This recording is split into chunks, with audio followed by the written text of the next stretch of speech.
And we're live. Hello and welcome to the Quantum Light Consciousness Broadcast Show.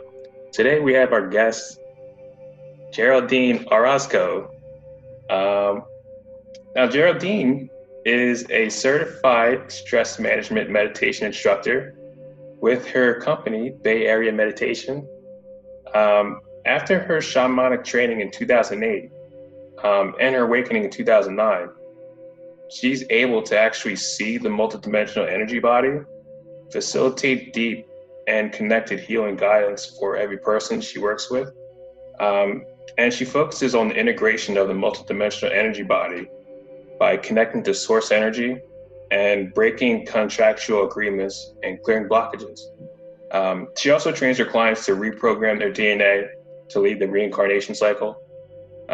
With over 14 years experience in holistic arts, she's also a gifted Akashic intuitive, a remote viewer, a pranic energy healer, a quantum energy healer, a Qigong instructor, an ascension coach, a radio host, an experiencer, a writer, and an artist. Geraldine, welcome to the show. How are you? Thank you so much. I'm wonderful. Thank you so much for having me here. I'm very excited to be here, be speaking with you. Very excited to have you here. The reason why I wanted to bring you on the show is because the scope of your multidimensionality and the function that you have in the community is so large, and you deal with so many different aspects of ascension and awakening. I felt like I had to get in contact with you and just ask you a couple questions about what it is that you're actually doing, and the type of healing and help that you actually bring to the collective. So let's just go with our first question here, which is, actually before that, I kind of wanted to get into how you got awakened.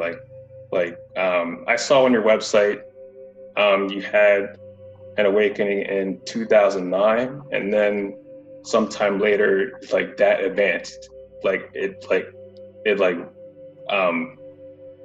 compounded, and then you were able to see very wide scope. Can you go into your awakening and how you got started? Absolutely. Thank you for asking. So for me, it was a very long journey. In 2009, actually, what happened, I've always been kind of curious and very connected to the spiritual concept of things. I'm blessed to have come from a very spiritual family. But within our lives, as we get very caught up in our careers and trying to survive in this matrix cyclical pattern, we always disconnect from those things because we feel like there's something that we can do later when we have time, or when we have, the attention span to do them. But in 2009, my partner passed away. And when that happened, I think that was a very powerful propulsion to pull me forward into looking and questioning reality. And I guess, these kinds of painful, traumatic situations are the ones that make us question, pain, or the reason for pain, or why we are experiencing things that we're experiencing. Mm-hmm. Although we try so hard to have such, this struggle, everyday struggle. And I think it was at that moment where I decided to get very serious about understanding myself and my emotions, because of the immense amount of pain that I was experiencing at that time. And that's what kind of got me deeper into meditation. And I found that meditation was the most powerful thing for me to go into and find my balance and start to understand and explore those emotions. And that got me interested in understanding pranic healing and shamanic energy healing. I first started with a teacher, a shaman here in the Bay Area, that explained about the multidimensional body, or understanding how to utilize emotions and the chakra system. And that was very interesting to me. But as I continued my education, I got certified in pranic energy healing because it was fascinating to me, the concept of being able to heal with intention, with energy. And, for me, what's really what really drives my interest is understanding the mechanisms behind those things. So I needed to understand the full scope of things. Right. But really, truly, I mean, looking back, I mean, I the way I tell this is like, it looks like I'm so involved in these spiritual things, but there are levels to this awakening. There are levels to being able to understand. Sometimes we can hear the same message 50 million times, but until we truly experience those things and we integrate them, we really don't understand what they are. And I think that's what my evolution was for a long time. It's just regular, with my business on the sides. And, just continuing my life. There's a difference between actually practicing and applying the wisdom in your life and hearing and learning about them.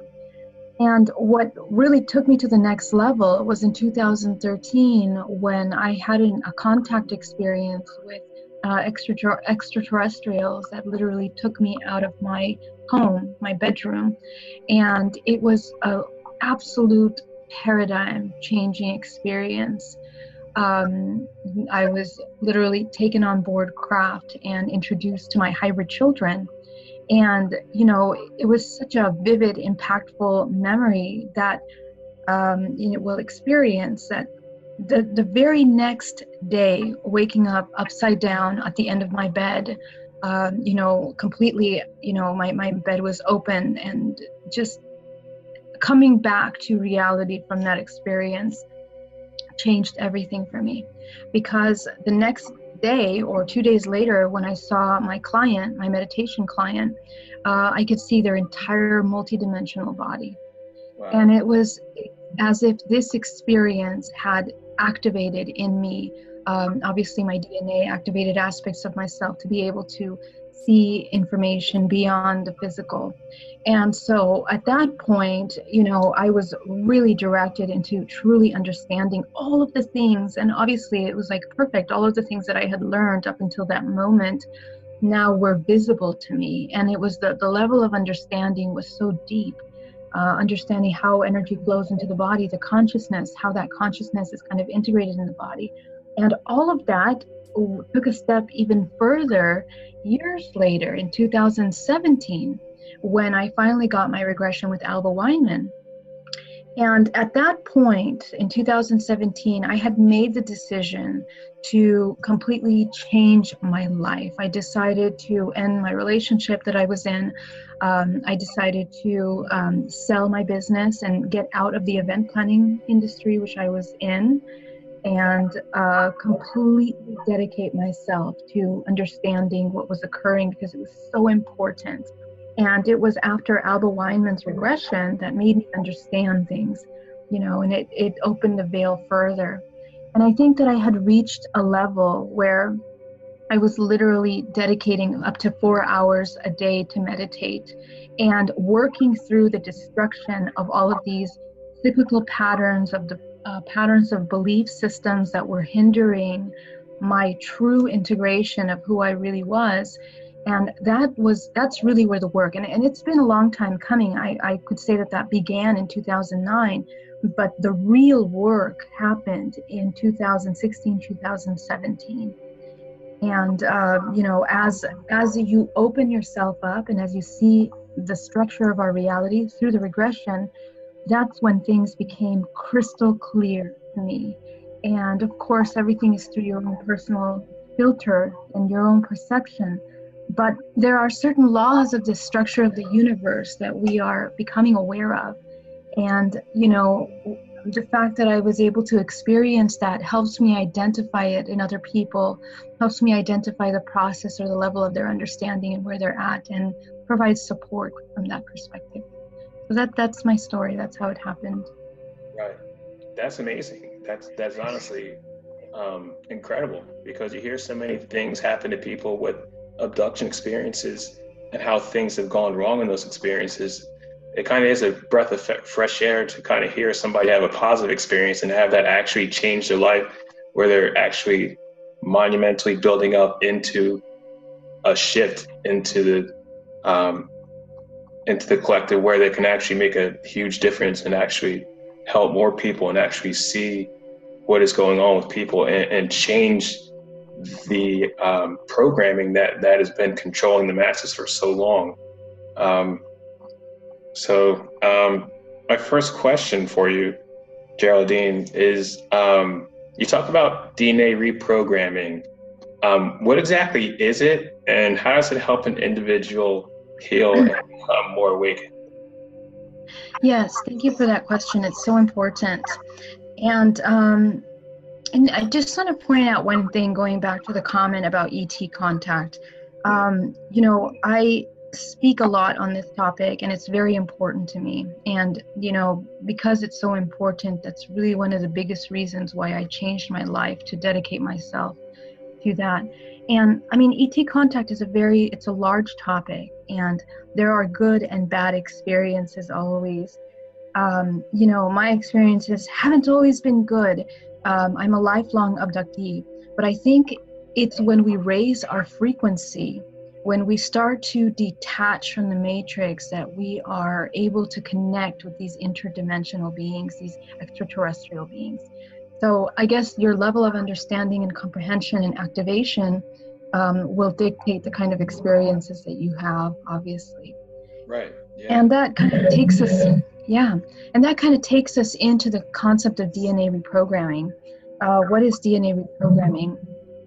So how it works is like this. In this world that we live in, our reality is structured in a way where everything is very compartmentalized. Everything, actually, the law of this structure of this universe is duality, right? We have a positive and a negative. We have the divine feminine and the masculine. So within this filter, within this structure of reality, what has been happening, and the best way to take an organism out of balance is to define two opposing sides, and to, if you compartmentalize things, to create a separation, between these two consciousness. Mm-hmm. And what happens as a result of that to the human organism is that we become very disconnected, and the natural cycle and the natural understanding of how organisms should function is completely out of balance. Because we are raised in a society that we are thinking that everything has to be categorized black or white. And it's very difficult for us, and it is being made difficult for us to create an integrative perception of reality. And this kind of a model of what's occurring to the organisms, the human organisms, I'm going to refer as the earth as an organism, and I'm going to refer as each human as an organism. Because we are sharing what the thread of life that keeps us all together is this infinite consciousness, which we are all made out of. And so, in other words, we are just what we are. This projected physical body is literally just a projection of our much more complex, larger architecture of this human organism, which involves a multidimensional body, which involves our ability to move through different dimensions, and a much larger network that we're connected to that we're not familiar with. And I'm going to explain that in a minute. But to go back to complete this thought, because everything in this matrix is kind of dividing the way that we look at things, the way that we feel, separating us, making us feel that we are so separate from ourselves even, and from the reality that we live in. That causes a complete, I guess it's out of balance. It completely takes us out of that stasis of balance that the human organism requires, that nature requires in order to grow, to thrive. So what this human organism is basically is infinite consciousness that comes in through different dimensions, that depending on the dimension that it comes into, it is split, it's fragmented. And the way that it works is like a prism. If you shine a white light at a prism, it's going to fragment into a rainbow. And that's kind of the way that it works. That's how consciousness is fragmented when it enters this three-dimensional physical reality.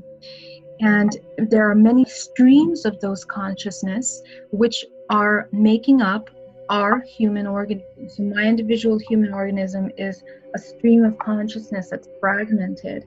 And exactly the way that prism fragments into a color, a spectrum, we are also fragmenting that information in the physical body. And the spectrum is our chakra system, in other words. And this is such a complex and beautiful design that connects the chakra system to the organs, to the nervous system, to the endocrine system. And so what occurs is that this organism that is fragmenting consciousness, compartmentalizing it also in different sections, right? We have the root chakra, the sacral, the soul.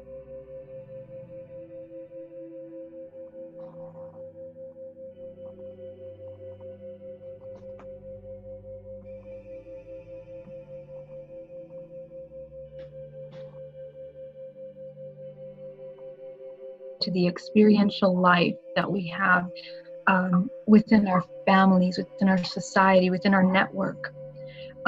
We are constantly interacting with the world around us. And what each human actually functions as is as a holographic projector, which we are projecting our reality based on all the information of which we're made out of. Yes, yes. So true. Mm-hmm. So true. Yeah. And so the interesting thing about that is, depending on the networks that we are combined with, and I'm going to use the term network to describe what a family is, what is an ancestral lineage, we are kind of combined and magnetically attracted by resonance into these units of families of information based on the lessons that we need to learn, the lessons or the experiences that this consciousness is now here to explore in this physical dimension. So what ends up happening is that we spend our lives playing out these roles. Now, when consciousness attaches and creates this projection of the physical body, we are also attaching to another aspect, which is, of course, the physical. And the physical body is connected to our DNA, of course. At a very cellular level, the DNA is holding information from your ancestral lineage. So what the body ends up being is this very complex and beautiful, elegant computing system. Okay, and this computing system is constantly writing code to build this physical body. So our environment is, we are basically a product of this environment, of our families, of all of the things that we have been raised with. We have been, our society, the influence of religion, the influence of the concepts of everything from sexuality to government to, education, to the food that we're eating. All of these things are factors that create who we are as an organism. And this is happening every single generation. Okay, so how DNA functions is very interesting. You have your mitochondrial DNA and you have your nuclear DNA.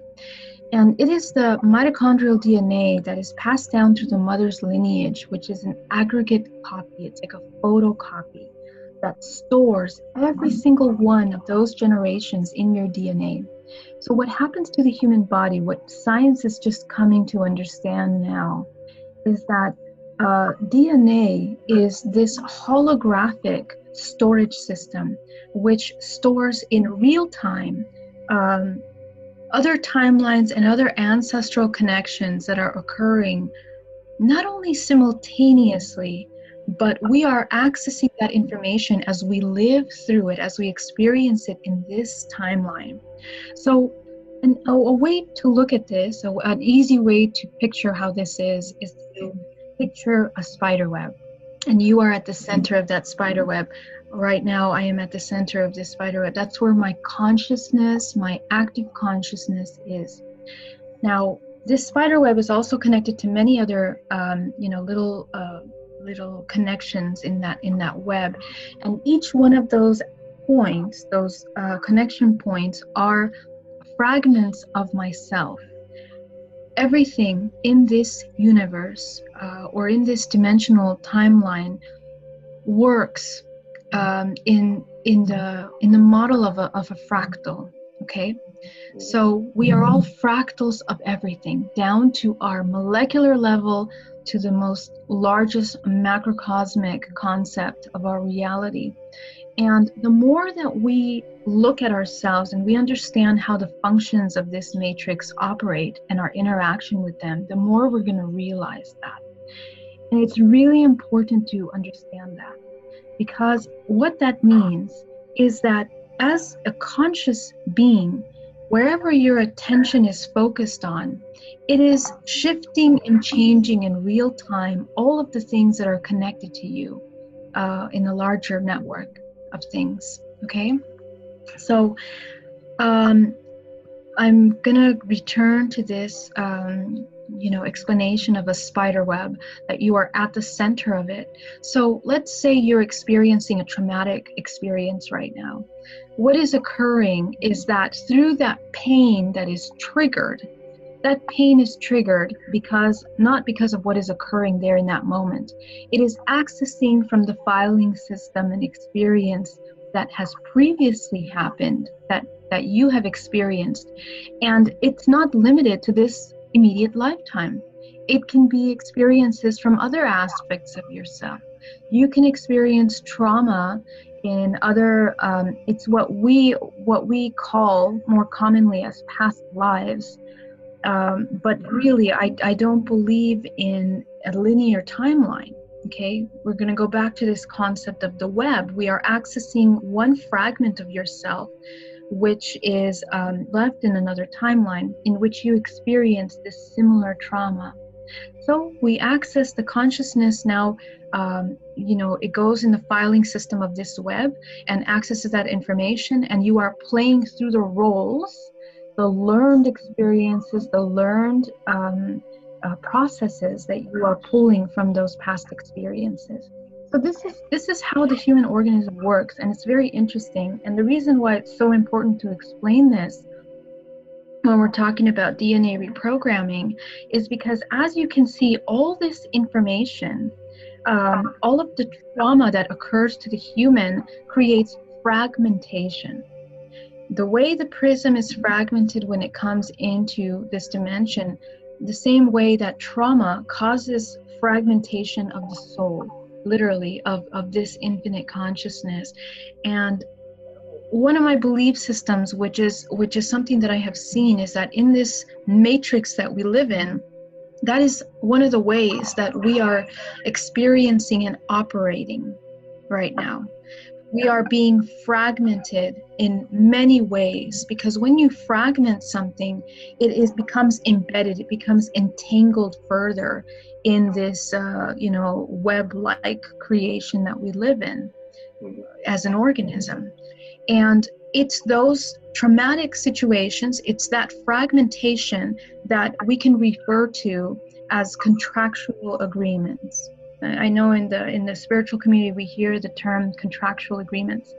And what contractual agreements means is all of the cords or connections that we have to these past experience, and they are shared with other people which are within our network, which we are combined and connected with based on our shared frequency.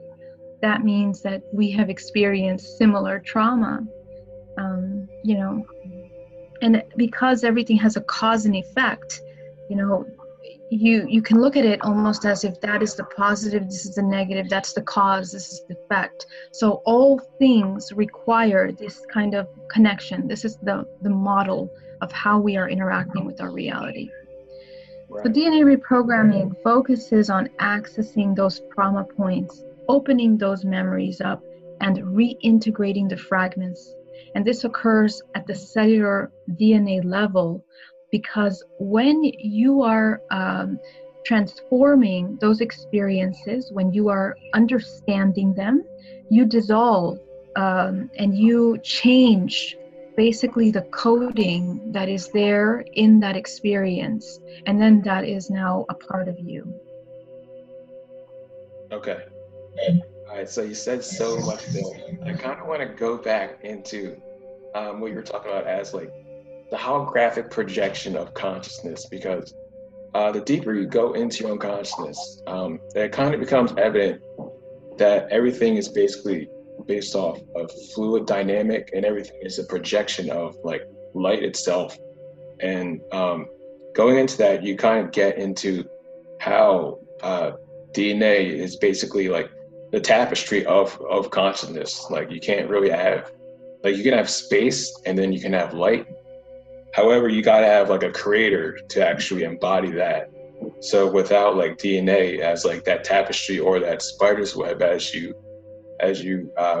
refer to it, you can't really have like an actual reality. And within that holographic projection, you get back to your own balance and refragmenting your cells, whether it's from past lives or it's from reintegrating your higher selves or your inner child or any type of other past self. So my next question is like how does this have to do with like star lineages, like being a star seed, and like the extraterrestrials and the entire shift into the fifth dimension? Yeah, that's a great question. And so we're going to go back to that web that I was explaining, because this is exactly where that answer lies. When we look at the web of consciousness that we are, because time is not linear, it's actually round. That's actually the way that this universe is moving. It's spiraling. And so there is no linear time. We refer to past lives because it's the best way that we can understand how to access information that's not present, right? But what is happening is that this organism of the human body is living simultaneously through all of these multiple fragments that we're connected to. And within those multiple fragments are aspects of ourselves that are on other dimensions, higher dimensions, lower dimensions. And within those dimensions, there's going to be different manifestations of life form, which to us is, alien, in other words. So how consciousness, like I mentioned earlier, everything is the structure of this reality is in fractals.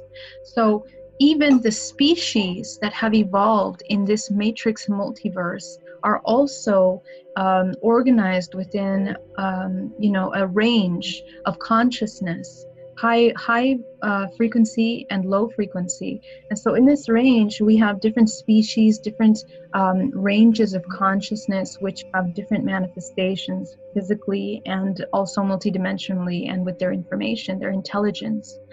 So that being said, all of the species that we share in this matrix multiverse, from the Draconians to the Pleiadians to the Arcturians to these beings, are all species that are all in a sense like an archetype, like a range of archetypes that we are all functioning through. And the human is just one aspect of those. We have all these ranges within us. And so all of those are within our web that we are, a part of, because we have all as consciousness. And so the purpose of consciousness coming into any dimension at all is, of course, for it to become aware of itself. So it's going to experience whatever it needs in order to reach the highest understanding of its expression. And that may be through a lower frequency embodiment or a higher. And so we are living simultaneously, experiencing all those things. So a part of us may more recently been connected to this Pleiadian consciousness, which we are made aware of in this timeline, this human timeline. The timeline is these little 100 years that we have of life on this planet. And during that time, we are made aware of a certain aspect of ourselves that is extraterrestrial. And, we are accessing that information from the web. And so, all of us, or most of us, have experienced a lot of these ranges of consciousness. And of course, we're all at different levels of understanding and integrating that information. But what happens is that we are living through whatever is experienced, whatever is the lesson that's necessary for that species. On another hand, depending on your individual journey as consciousness, obviously some of us have been here longer, some of us are further along in our journey, in which we have activated many strands of ourselves, and we have contractually agreed to perhaps mirror the elevation of consciousness within this reality. I use the term mirror because when we select our mission coming into this planet, what is actually the mission is not necessarily external as it is internal.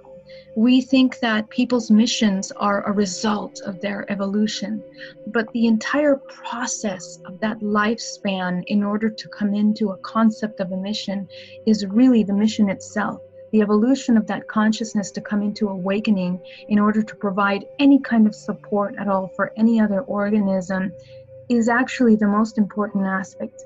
It's not so much the support that we're providing as organisms, okay? It's the journey and the transformation, because that's consciousness becoming aware of itself through many different filters of perception and experiences. So we access these ET aspects of ourselves, and some of us have been born with more activated strands of information. Now, those things can be genetically modified, and they are genetically modified by other organisms in this reality, but they can also be organically modified, organically enhanced within us through our experience as consciousness, and that can be consciously chosen. So a lot of us that are light workers that are here incarnating in this time in order to raise consciousness or assist in the awakening, we are coming from so-called a future timeline. And it's not that it's the future from a linear perspective, it's the future from the perspective of frequency, higher frequency. So we have evolved with enough information as consciousness in order to access higher timelines, and then we come back to this time in order to enhance and to regroup other fragments of ourselves that are necessary for our further evolution, in other words. Right. So there's a lot of things that come into play here as a human organism, and the more we understand it, the more clear things become for us. Yeah, for sure.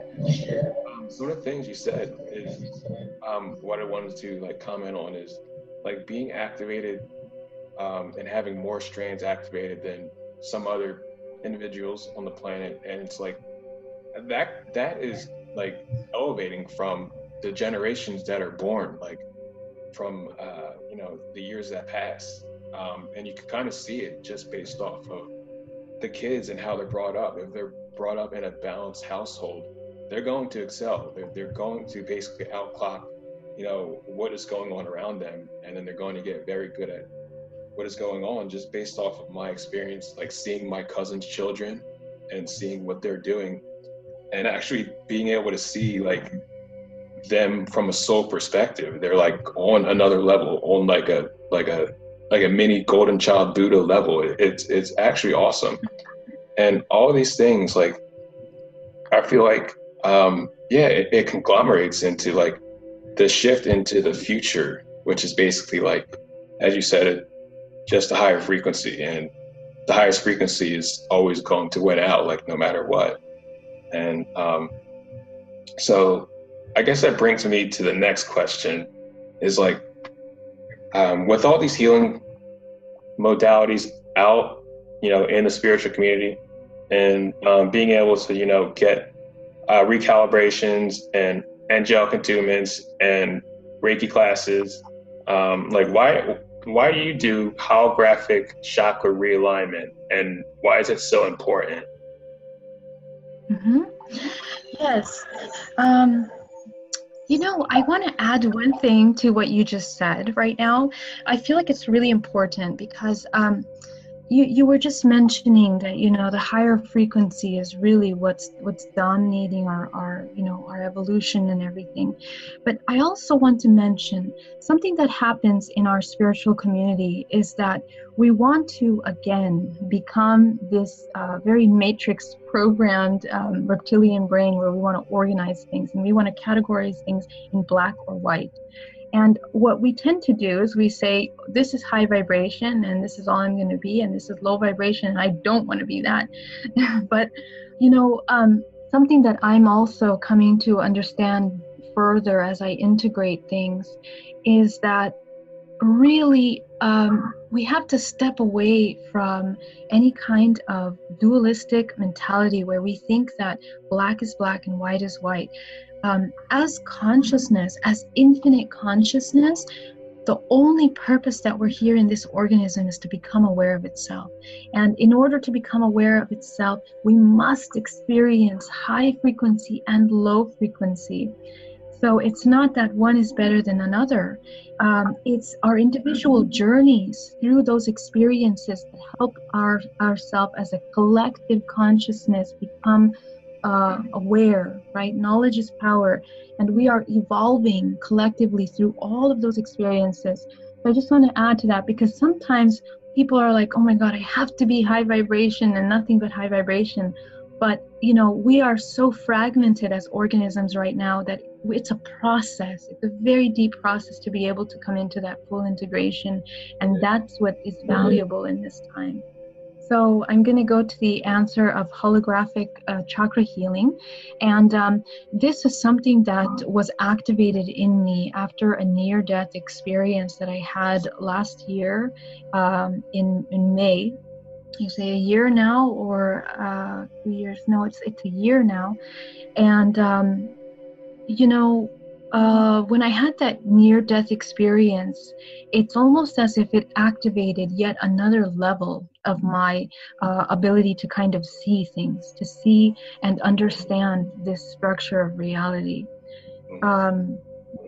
And what I was able to understand is that our coming into consciousness, our elevating our conscious awareness has to occur not only in this physical waking dimension, but in dream time, in order to prepare for death even.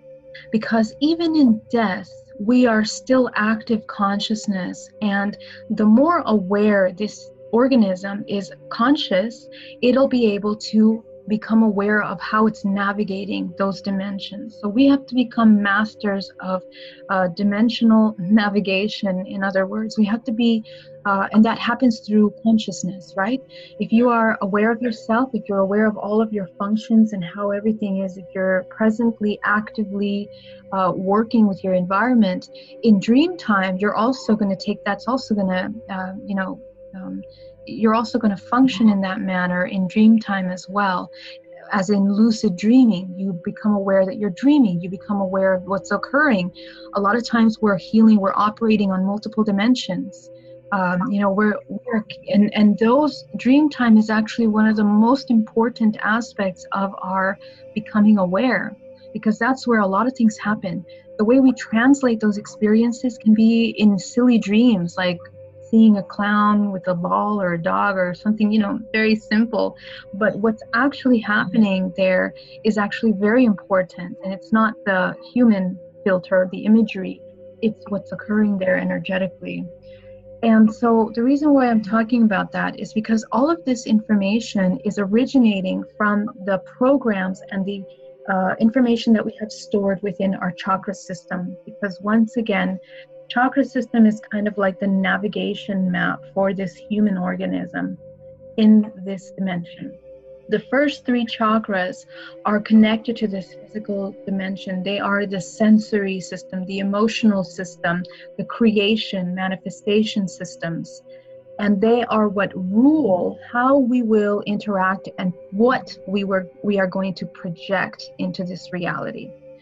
So if our lives, we are projecting certain things and we are stuck in a rut and we keep cycling through same trauma, same experience, same things over and over, which we all tend to do, until we access the root cause of that. And that root cause lies in your chakra system. Now, after that near-death experience, I began to speak light language. And light language is holographic frequency. You are receiving downloads of information that you are speaking out in what we know as tongues, but what we are creating with that frequency is very complex. And it's a part of our human technology. All of us can do that. All of us can do that. All of us can do all of these things that I'm talking about. They're just DNA that we need to activate within us as we become more aware. And when we talk about holographic healing of the chakra system, I don't know if you can see this painting in the back that I have, that I am making behind me. It is a man with these orbs, and there are the chakra systems within the body.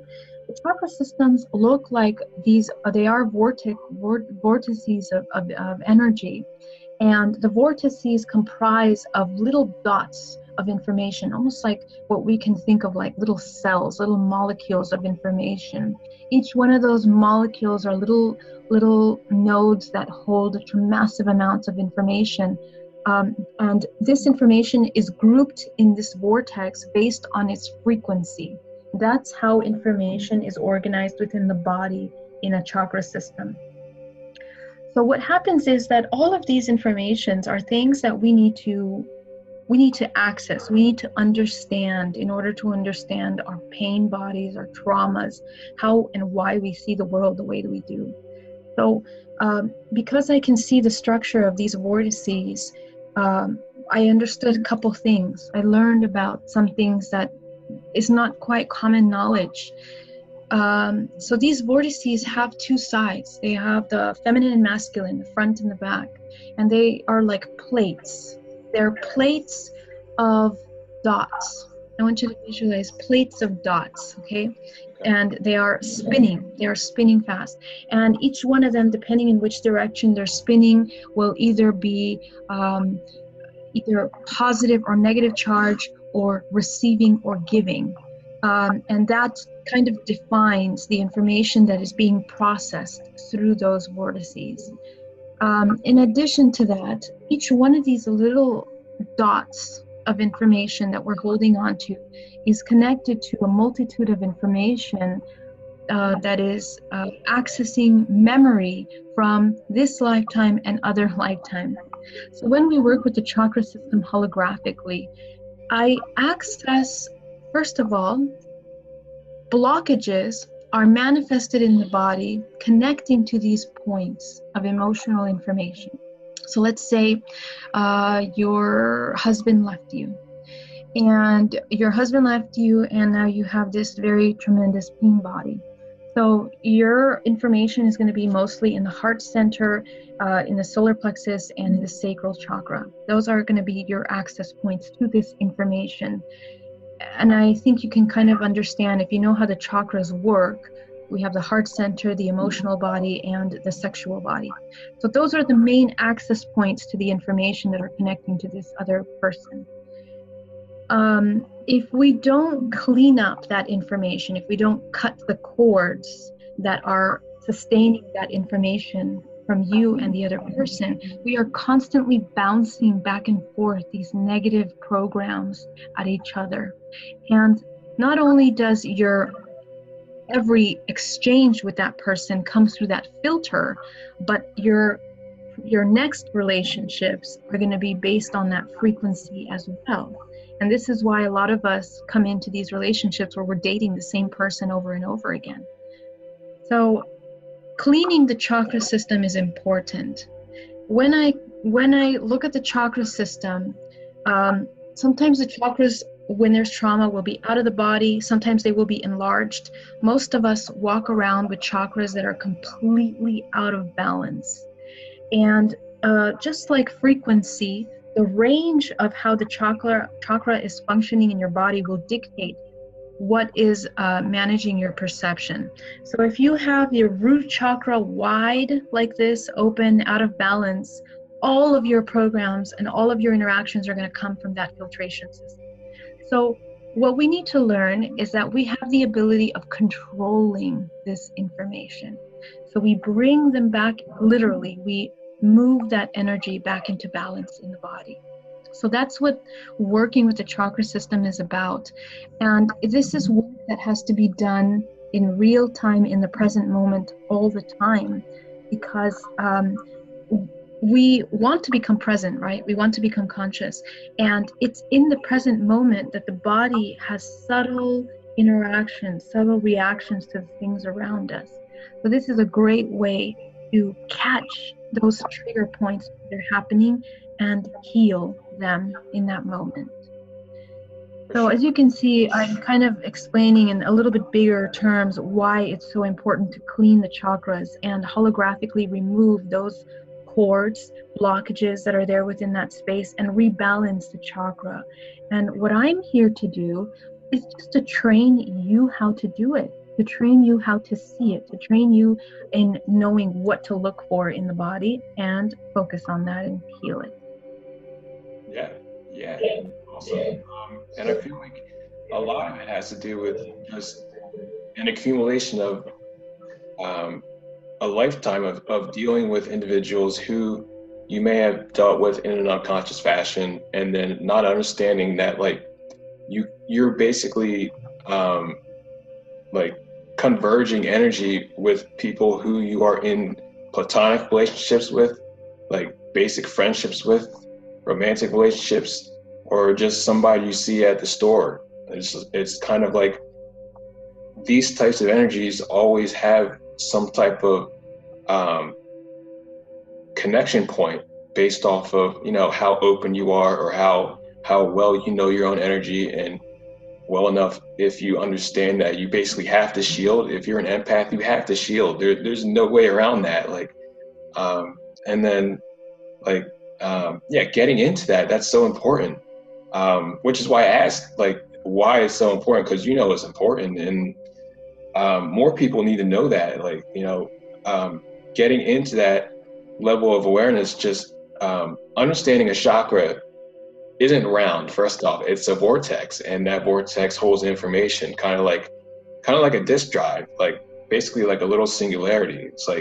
It's like your program in that bandwidth of frequency, and maintaining that, and not allowing, you know, just, you know, that accumulation of energy to hook in and tag you for the rest of your life is very important.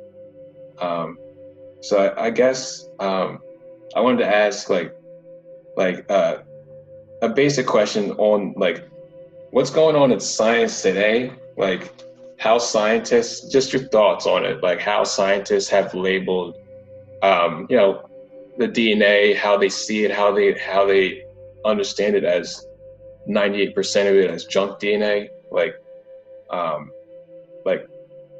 what are your thoughts on the agenda that might be around that to create a misunderstanding about DNA? Yeah, I think that the more we learn about the multidimensional body, the more we realize that in our science, in you know, the progress of our science is like we're basically in the state of infants. We're barely understanding how the physical body works. And that's because there is a neglect in wanting to implement the understanding of the multidimensionality of the human body.